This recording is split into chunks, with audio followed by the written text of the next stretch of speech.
Can we talk about the betrayal of cutting long hair? I'm talking about for Black girls. I don't know what happens with the others because that's not been my study.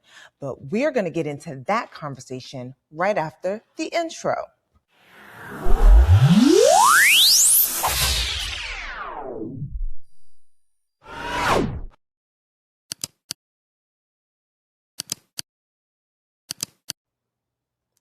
And welcome back to another episode of the Daily Donna with me, your host, Dr. Donna.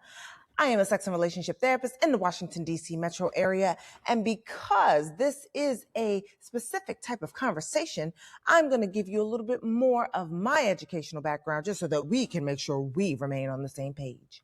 My dissertation, the reason I got that PhD is because I decided to do my dissertation project on Black hair, specifically how texturism impacts sexual self-efficacy, which means that I not only studied the sex part of it, I studied the hair part of it, which also meant that I had to talk about colorism, which means that when we get into this conversation, you have a little bit more context. Now, if you want to find out more about what I think about that, then you should go ahead and look for my dissertation online, or, you shoot a girl an email, because while they make you pay for it, I don't. The other piece is this. I am also the author of Drink Water, Mind Your Business, A Black Woman's Guide to Unlearning the BS and Healing Self-Esteem, which is very much a steeped part of this particular conversation, in addition to the fact that I did write a whole other workbook called Cocoa Butter and Hair Grease, a self-love journey through hair and skin, specifically designed for Black women to work through our concerns, our questions, our whatevers about colorism and texturism. But let's go ahead and get into this conversation. So I don't know if you've seen it out here in these internet streets, but a Black woman with this long, gorgeous hair decided that she was going to go ahead and go for the straight, like Nia long cut, like extra cute, extra short. And I'm telling you, baby looked bad. She looked good. She looked good. And there's now a conversation of betrayal. Well, okay. So maybe betrayal feels like a strong word, but it feels strong because it is strong. The reactions that she's receiving is as though she did everybody mad freaking dirty by cutting her hair. But you know what? Let's take a look at the clip. She had this long hair, decided to cut it, but now apparently the comments are full of people saying, why would you do that? This is not the thing to do. People are very upset. I wanted to talk about 3 reasons why sometimes the girls be ready to tussle in the comments. Number 1, I'm going to blame the Bible. Oh, why? Well, the Bible does say something about long hair being a glory unto her, right? And while many of us may not be practicing Christian, a lot of us are culturally Christian. We've grown up in the church. We've had parents that grew up in the church. And there's a lot of telling us about what to do with our bodies and the way that we present in order for us to not only be a good representation of God, his favor, his love, etc., but also to be a good representation of other Black people, which we're going to come back to in actually this second point. You are no longer just a representative of yourself. You then become, like quiet as it's kept, Black people, sometimes we do the same thing that white folk do because we all have a little bit of internalized racism. Internalized racism is not just a thing for white people. It is also a thing that Black people can have. And that internalized racism can look like believing that one person should be a representation of all the people of a said group. So a dark-skinned Black woman with long hair cuts her hair. She is a representation of all Black girls, especially all dark-skinned Black girls who may have already been told that it is impossible for us to grow our hair long. So when someone with that long hair decides to cut it, it's like, girl, what the hell are you doing? That brings us to number 3. When a dark-skinned Black girl is a dark-skinned Black girl, it is said that she has less value, right? That's colorism. Colorism says that the dark-skinned girl is not as cute as, is not as valuable as, is not worth it as much as, is not as desirable as. And what we know is that desirability politics is not just about the sexual desire. It's about whether or not we believe that person is deserving of life. Whether or not we believe that they are deserving of personhood, whether or not we will recognize them as a full person. So where does the haircutting get into it? The haircutting get into it because she's a dark-skinned Black girl with long hair. The length of hair also can forgive the tone of skin. Not just that, the perception that she has good hair, whether or not she got it by braiding it down or what have you, the fact is that some people also perceive her as having good hair. So not only is it long, it's also thick and it's also not kinky. That these things also help to elevate a status, right? So if you are a dark-skinned girl, the things that can help to elevate your status, and I'm talking about through a Eurocentric beauty lens, and I believe that Deshawn's book, Belly of the Beast, is the book to read on this one, because we're talking about we're not necessarily talking about capital P pretty. We're talking about little p pretty because she's still a dark-skinned girl, right? But I would say that I would even extrapolate some of those pieces a little bit more, right? The darkness of skin, she's a cute girl, right? So she's pretty, but she is not pretty in the sense of power.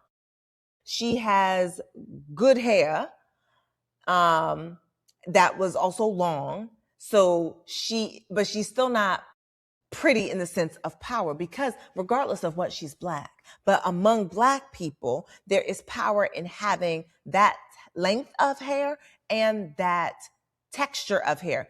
And that texture also, low-key, high-key, would elevate a person's status among white people. Because quiet as it's kept, white people practice the same colorism and texturism that you do. We say they don't because it's easier for us to believe, and for some other people to believe, that this is only a Black problem or a person of color problem. How do you do racism becomes my question to you. How do you do racism? How do you enact racism? If not by what people look like.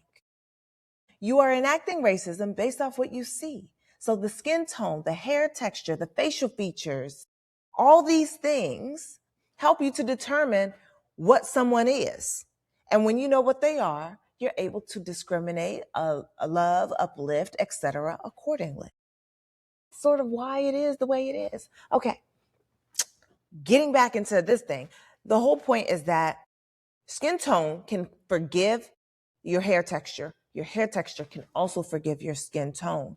We're also adding in conversations about length, which also have other representation because of that biblical, it's long, it's beautiful, it's lush, and it is said to be very wildly feminine, especially, and this is more important because dark-skinned women are not considered feminine in the same way that white women are. So white women are automatically feminine and seen as women, whereas Black women are seen as masculine and have to prove femininity. And part of the way that one proves femininity is not only in one's comportment, so what one does with one body, like how you behave, but also in what kind of hair you have.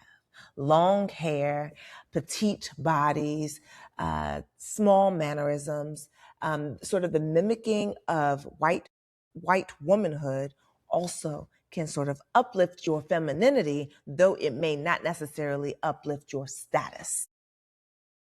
Okay, so we've talked about 3 things as to why it may feel, why it may look, why the people might want to tussle, because it feels like a betrayal of cutting all that long hair off. But the other part is this, and this is why I said drink water, mind your business is very much integral to this conversation.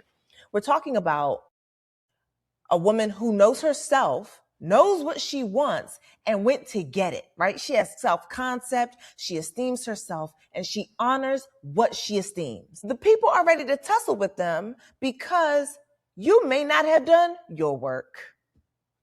I know, tomato, tomato, tomato. Everybody's upset. The point is that if you have not done your work, whether or not someone else cuts their hair becomes paramount and tantamount to how you see yourself.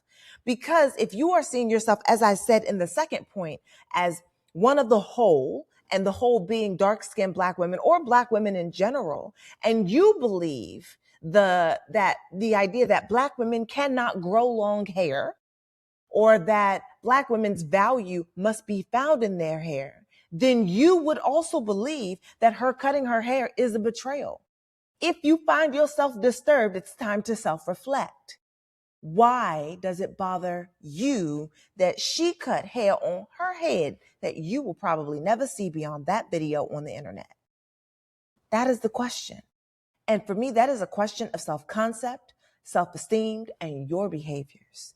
If you believe that white folk got the right of it in how they have decided to designate the beauty and the bossness of Black women, then you will also see her cutting her hair as a betrayal. You will feel like not only are you owed, but that her job is to live your hair dreams on her head. And that's where I say we all have a little bit of healing to do, not only about what someone has said about our skin tones and our hair textures, but our very self-esteem that we have often tied to it. Now, for more information on this, I would say to see chapter 4 in my book, Drink Water and Mind Your Business. Chapter 4 is on colorism and texturism. I bring it in just a little bit, and it's called What We Not Gonna Do. I also have a second workbook, or I have a workbook as well. My first book, baby, was called Cocoa Butter and Hair Grease, a self-love journey through hair and skin. And it sounds like some of us have some work to do. I definitely have a 12-week long program thing, and maybe I'll also go ahead and put that out again if there's any interest in something like that.